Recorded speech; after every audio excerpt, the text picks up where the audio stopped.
terhormat Wakil Kepala Sekolah dan yang terhormat Bapak Ibu, pegawai SMP Bruder, selamat pagi dan salam sejahtera untuk kita semua. Selamat pagi. Kita bersyukur kepada Tuhan karena atas berkat dan nafas kehidupan yang diberikan kepada kita, sehingga kita bisa hadir di tempat ini dalam keadaan sehat. Ini yang baik yang harus kita jalan bersama. Kita berkumpul di sini untuk belajar bersama, ya Bapak Ibu, belajar bersama dan meningkatkan kompetensi kita sebagai guru. Nah, jadi udah berharap apa yang akan disampaikan oleh Pak Silono itu akan menjadi bekal kita juga, menambah ilmu kita. Karena kita akan berhadapan dengan anak, supaya kita bisa mempersiapkan diri dalam hal ini, supaya nanti kita juga tidak kalang kabut atau orang apa sih perangkat-perangkat bagaimana. Apa yang harus kita buat, dan Profesor akan membahas dokumen apa sih yang sebenarnya yang diperlukan untuk sekolah, bagaimana tekniknya, tagihan-tagihan yang wajib Bapak Ibu berikan setelah akhir semester. Boleh berharap kepada kita semua Bapak Ibu untuk aktif, dan kedua bagi Bapak Ibu adalah kita setia untuk mendengarkan, karena ya tidak ada waktu untuk kita mengadakan kegiatan lagi. Dengan begitu, kegiatan workshop implementasi kurikulum Merdeka hari ini resmi berbuka.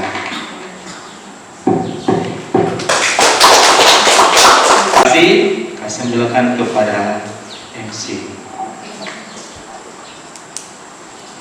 Terima kasih atas kegiatan kita secara resmi.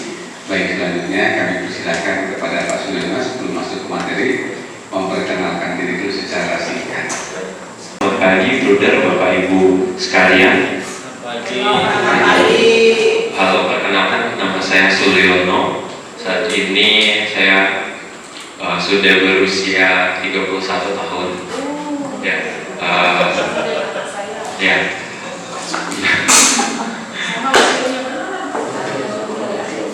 Ya berarti udah itu ya Bu ya. Jadi saya lihat di sini kalau di Paulus saat ini yang usianya di bawah saya banyak. Kalau di Paulus rata-rata sekarang karena kemarin banyak gelombang guru pensiun, jadinya di Paulus saat ini kebanyakan guru muda. Tapi kalau di sini kan saya lihat masih proporsinya masih merata ya Bapak Ibu ya. Ada yang kayaknya yang mukanya lebih muda dari saya, ada ya yang tadi udah jelaskan, ada ibunya yang bilang anaknya aja seumuran dengan saya ya Bapak Ibu. Ya, oke. Kemudian Bapak Ibu, untuk saya saat ini mengajar di SMA 1 Paulus Pontianak dari kurang lebih tahun 2014, tapi TMT-nya baru terhitung tahun 2015 karena hitungannya waktu 2014 saya masuk sebagai guru pengganti, jadi belum masuk TMT. Jadi baru kemudian awal tahun ajaran 2015 baru TMT-nya saya di SMA 1 Paulus Pontianak. Jadi kurang lebih udah 9 tahun mengajar di SMA 1 Paulus Pontianak. Kemudian ini untuk pendidikan saya kebetulan juga di kampung saya di Sosok, Kabupaten Sanggau, kalau Bapak Ibu tahu. 10 tapi terlambat selesainya ya karena saya udah ngajar duluan, jadi terlambat waktu itu. Kemudian untuk S2-nya puji Tuhan tidak terlambat, jadi ditempuh dalam waktu kurang dari 2 tahun, jadi udah selesai juga. Nah Bapak Ibu, untuk penelitian dan keahlian saya secara akademis untuk penelitian dan sebagainya saya berfokus pada keterampilan berpikir kritis, kemudian literasi sains, gamifikasi kalau Bapak Ibu tahu, sama pengembangan media ajar. multimedia berbasis Android. Nah, yang di depan yang ada gambarnya itu Bapak Ibu, itu aplikasi yang saya buat. Itu yang aplikasi yang saya buat. Kurang lebih itu yang bisa saya kenalkan secara singkat Bapak Ibu. Semoga dalam berproses 1 hari ini bisa berkenalan lebih jauh dengan Bapak Ibu sekalian. Dan tadi dan kemarin hasil obrolan dengan Brother Maxi juga kami berkeinginan agar Bapak Ibu kan saat ini kan ternyata salah satu kegiatan ini kan ternyata salah satu dari proses rangkaian pengisian kinerja atau Brother Maxi. Dan saya yakin dan percaya dengan penerapan implementasi kurikulum Merdeka, kita tentunya berperan aktif di PMM Bapak Ibu. Yang kita sih mungkin tidak mau dari sekolah, tapi dinas suka nyuruh-nyuruh Bapak Ibu. Kalau mau ditampilkan data tuh Kalbar selalu tidak pernah hijau Kalbar. Dari tahun awal-awal implementasi kurikulum Merdeka sampai sekarang Kalbar tidak hijau. Bapak Ibu lakukan untuk jadi aksi nyata, untuk aksi nyata topik PMM, sehingga nanti Bapak Ibu bisa beroleh sertifikat aksi nyata di PMM. Saya kurang tahu apakah di sini diaktifkan atau tidak, dilaporkan atau tidak. Kalau kami di SMA 1 Paulus selaku sekolah penggerak, kalau tidak aktif kayak gitu tuh kami sering kena semacam teguran lisan lah gitu. Kok tidak aktif, kok nonton aja, kok tidak ada aksi nyatanya, kok belum punya sertifikat gitu. Nah, jadi semoga dengan kegiatan hari ini banyak hal yang bisa Bapak Ibu lakukan gitu ya. Intinya di sini saya sih tidak mengajari Bapak Ibu ya Bapak Ibu sekalian. Cuma di sini saya berbagi pengalaman baik itu secara teoritis maupun secara praktikal yang sudah kami lakukan di sekolah, sehingga mungkin hal-hal baiknya Bapak Ibu bisa tiru, Bapak Ibu bisa terapkan di kelas Bapak Ibu semua. Kurang lebih itu perkenalan singkat dari saya kembalikan ke moderator. Dengan hal-hal yang berkaitan dengan keilmuan beliau, bekal untuk kita pada kalau dari usia jangan ditanya Bapak Ibu ya, tapi kemampuannya. Kalau usia memang beda tipis dengan kita. Dengan 31. Saya salah ngisi deh Bapak Ibu jawabannya. Ya, salah kan? Ya. Benar sih.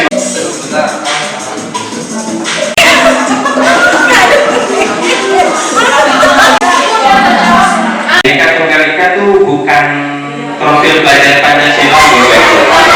Sekarang ini yang benar ini coba.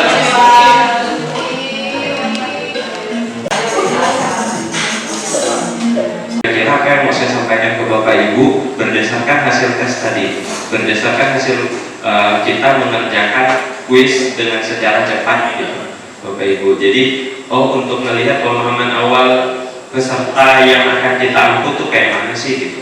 Jadi itu yang bisa dipakai buat asesmen awal gitu ya. Asesmen awal tuh nggak harus selalu CP, TP dan ATP. Dan bagaimana sih sebenarnya belajar.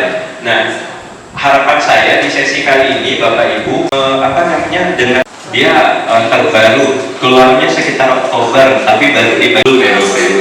Nah, itu yang terbaru Bapak Ibu ada yang berubah. Misalnya saya ketika saya ngajar yang paling sedikit tuh fisika. Fisika itu hitungannya Bapak Ibu kalau yang ngajar IPA tahu cuma pengukuran 1 tahun di awal, CP di awal. Kalau yang sekarang sudah banyak di fisika, kontennya ditambah. Pemerintah itu merumuskan tujuan nasional pendidikan yang kita kenal dengan nama profil pelajar Pancasila.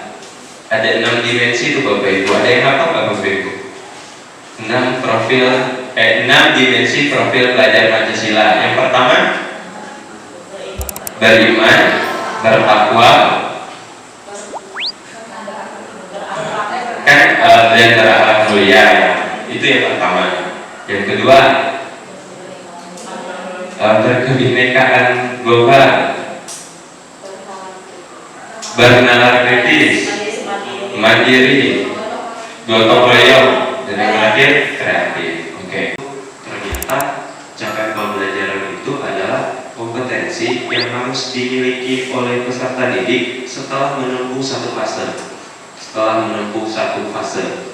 Jadi jangan paksakan Bapak Ibu, karena SMP tadi adalah fase D, dan fase T itu untuk 3 tahun.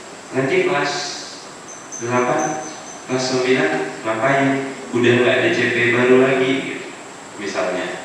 Nah, jadi tugas Bapak Ibu makanya perlu diskusi dengan Bapak Ibu yang mengajar di bidang atau di mata pelajaran sejenis yang sama, itu dari 3 jenjang, biar kita dapat merumuskannya dengan sendiri nih. Materi-materi mana di kelas 10, di kelas 7, materi-materi mana di kelas 8, yang mana itu tinggal kelas. Kalau dirasa belum cukup, jawabannya kemarin waktu sempat ada kepala sekolah kami ikut penguatan kepala sekolah itu, kita boleh tidak menaikkan anak, boleh, tapi selama hal-hal yang bikin anak itu naik sudah kita lakukan dan anak itu tidak bisa, boleh. Fisika, di matematika, logaritma baru ketemu di kelas 12. Sedangkan di kimia, logaritma itu untuk hitung asam basa itu udah ada di kelas 11.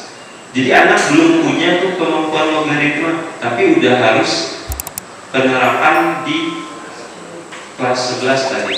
Belajarnya baru di kelas 12. Nah, itu jangan sampai kayak gitu. Maka Bapak Ibu yang paling tahu materinya Bapak Ibu kayak mana.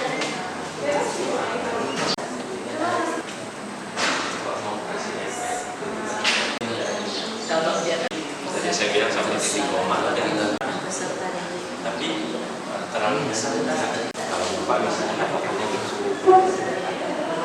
dari berikutnya kita bahas mengenai bagaimana sih penerapan model media dalam modul ajar. Nah, Bapak Ibu, kita bahas dulu modul itu apa, Bapak Ibu. Kalau sudah pakai kurikulum Merdeka, harusnya sudah pakai modul praktek paling tingginya.